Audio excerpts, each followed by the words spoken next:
Donc bonjour, je vais vous montrer aujourd'hui comment tonifier en douceur les adducteurs, donc les muscles à l'intérieur des cuisses, et les abducteurs, les muscles à l'extérieur des cuisses, ainsi que les fléchisseurs des hanches.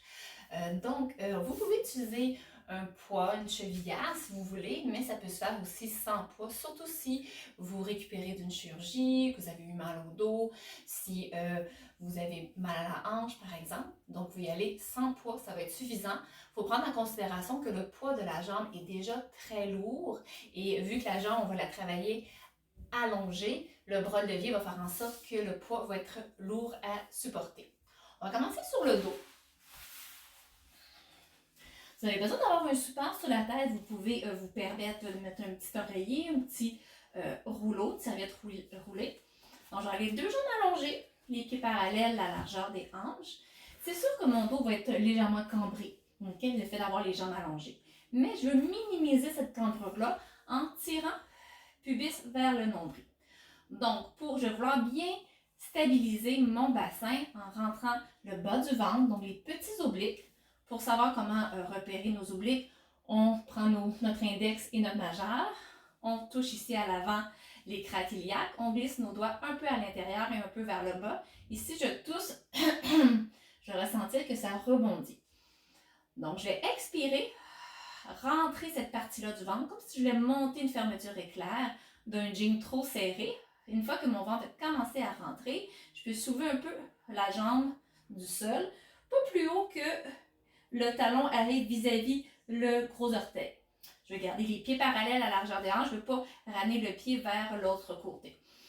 Donc oui, ça va travailler le bas du ventre et les fléchisseurs de hanches. Donc on inspire, expire, soulève pour 1, descend, 2, descend, 3, descend, 4, 5, 6. Donc je respire en redescendant. 7, 8, 9, 10. Donc, ça ne m'importe pas que mon dos ne touche pas au sol. Okay? L'important, c'est que mon dos ne bouge pas durant le mouvement. Donc, je rentre mon ventre, ma courbure, j'ai à peu près un espace d'1 pouce entre le milieu de mon dos et la courbure lombaire et le sol. Quand je rentre mon ventre, je stabilise mon dos de cette façon-là et quand je travaille, je soulève la jambe, ce dos-là ne devrait pas bouger. Okay? On fait la même chose de l'autre côté. On inspire, expire, soulève 1, descend, 2, expire 3, expire 4, 5, 6, 7, expire 8, expire 9 et 10. Si vous trouvez que c'est difficile pour votre dos, rien ne vous empêche de plier un peu les genoux et travailler avec les genoux un peu fléchis. C'est moins lourd pour le bas du dos, c'est moins lourd pour les hanches. Faites attention pour faire un contrepoids avec la tête, pas créer des tensions dans votre cou et vos épaules. Vous pouvez aussi alterner d'un pied à l'autre. Donc j'inspire, expire, monte 1, descend, et 2, et 3, gauche, droite, gauche, 7, 8, 9 et 10. Parfait. Donc, plusieurs variantes, genoux fléchis, une jambe à la fois, alterner les deux jambes. C'est important de prendre une pause et faire un autre exercice avant de revenir faire une deuxième série. Pour ça, j'aime ça travailler l'extérieur des cuisses et l'intérieur des cuisses en rotation pour faire un circuit. Comme ça donne une pause assez longue pour récupérer au niveau des fléchisseurs pendant que je travaille d'autres muscles. Donc, mettez quelque chose sous votre tête qui va aligner votre tête avec le reste de votre colonne. Moi, j'ai choisi un petit ballon. Ça peut être un petit coussin. On détend ici. Reculez pas trop les pieds. Vous voulez quand même être capable de voir facilement les orteils. Donc, le plus important ici, je vais vouloir soulever la jambe du dessus. Important de stabiliser notre colonne. Donc, lorsque je suis en position neutre et que j'active un peu mon ventre, ici, je vois que ma taille est soutenue. Je ne veux pas m'écraser contre le sol. Okay? Donc, avant de travailler à soulever la jambe du dessus pour travailler les abducteurs, je vais essayer de tenir un minimum mon dos, ma colonne. Donc pour ça, je vais inspirer par le nez. Je vais expirer légèrement, la bouche entrouverte. Je vais essayer de tirer le pubis vers le nombril, à peu près à 20% de l'effort maximum, comme si je voulais monter une fermeture éclair. Et je pousse avec mes talons, mes plantes de pied pour bien allonger ma colonne. Je peux faire ça 2-3 fois. On inspire. Expire. Inspire. On veut sentir que la hanche du dessus s'éloigne de nos côtes. On inspire. Expire.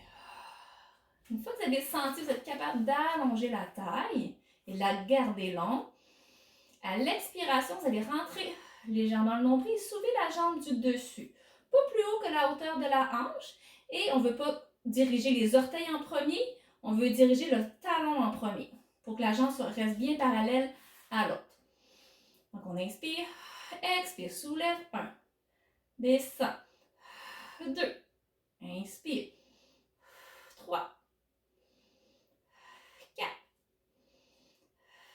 5, on veut serrer un peu la fesse, un peu le ventre, 6, 7, continuez de pousser avec votre talon, votre plante de pied, 9, 10 et on relâche.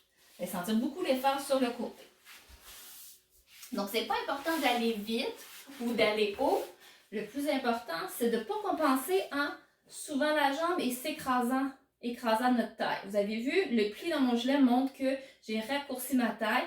Donc, je n'ai pas stabilisé mon tronc, mon bassin, ma colonne pendant que j'ai travaillé à soulever la jambe. Donc, je me replace de l'autre côté.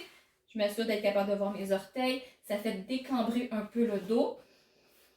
Abaisse l'épaule du dessus, détend la nuque. 2-3 fois, juste sentir comment s'allonger. On va remarquer qu'un côté, on est moins stable que l'autre. On est un peu plus raide. Je peux mettre mes doigts ici pour sentir qu'à chaque expiration, ma taille se décolle légèrement, ou du moins, il y a moins de pression. Je pourrais mettre ma main ici pour donner une direction à ma hanche du dessus qui s'éloigne. Je peux pousser avec mes plantes de pied, mes talons. Et je m'assure de bien détendre l'épaule loin de l'oreille. Parfait. J'inspire. Expire. Rentre légèrement le ventre, serre un peu la fesse et soulève. Talon en premier. Les orteils regardent devant. Expire. 2. Expire. 3. 4. On garde la taille longue. 5. 6. 7. 8. 9 et 10. Parfait. Si je veux travailler, on peut donner une petite tape ici. Si je veux travailler l'intérieur de la cuisse, qu'est-ce que je vais faire? Je peux utiliser un autre coussin, quelque chose d'autre. Moi, je vais utiliser mon bras pour mettre sous ma tête et je viens déposer mon genou sur un ballon. Ça pourrait être un bloc de yoga. N'importe quoi qui va être confortable pour vous. Pour dégager la jambe d'en dessous. Donc, ce pied-là se dépose au sol. Ma jambe d'en dessous, c'est elle qui va travailler. Encore là, je ne vais pas m'écraser sur ma taille pendant que je vais soulever la jambe du dessus. Je vais aller chercher de la longueur. Donc, j'inspire, expire, pousse, talon, allonge, rentre légèrement le ventre. Expire, détends les épaules. Parfait. Lorsqu'on se sent prêt, on inspire, expire, on lève. La jambe, ça ne lèvera pas très très haut parce que si je lève plus haut, je perds la longueur dans ma taille, je compense. Essayez de visualiser qu'une ficelle qui est attachée à l'intérieur de votre cuisse qui tire votre jambe et non le pied en premier. Expire. 1. Dépose. 2. Dépose. 3. 4. Poussez le talon. 5. 6. Rentrez un peu le ventre. 7. 8. 9, 10 et on relâche. Vous allez sentir qu'en soulevant la jambe, en vidant le ventre, le bas du ventre, le plancher pelvien se contracte. Donc, c'est vraiment excellent. Ça peut être sensible pour la hanche dans le dessous, donc n'hésitez pas à mettre un tapis doux, un tapis qui coussiné, rajouter une serviette pliée en 2 par exemple, afin que ça soit confortable. Donc, si je m'installe de l'autre côté, donc je vais dégager la jambe qui est en dessous. Je vais supporter ma tête. Là, ici, je me sens un peu plus écrasée. Donc, je vais prendre un instant pour allonger ma jambe. Sentir que ma taille, mon bassin peuvent s'abaisser. J'inspire. Expire. Parfait. J'inspire avant de partir. Expire. Rentre un peu le ventre, soulève en partant de la cuisse. Et je dépose. 2. 3. Donc, ça ne lèvera pas très très haut. Sinon, je vais compenser avec mon dos. 5. 6. 7. 8. 9. 10. Et on relâche. Donc, une fois j'ai fait une série de chaque côté, j'ai fait les fléchisseurs, abduction, abduction, adduction, adduction. Je suis prête à recommencer pour une deuxième série et faire le circuit au complet. Vous pourriez travailler les pieds pointés ou les pieds flex pour faire une variante, tout simplement. Donc, important de ne pas rentrer dans la douleur. C'est des muscles qui sont parfois sensibles, s'attachent aux hanches qui peuvent être sensibles et faire attention à notre dos parce que la jambe en tant que telle est lourde et plus on l'allonge, plus qu'on l'éloigne de notre centre, plus elle devient lourde à supporter. Donc, allez-y progressivement, prenez des pauses, faites des moins longues séries au besoin et commencez sans poids. Et si à un moment donné ça devient facile, vous pouvez rajouter des petits poids, des chevillères. Donc, merci beaucoup. Bonne pratique!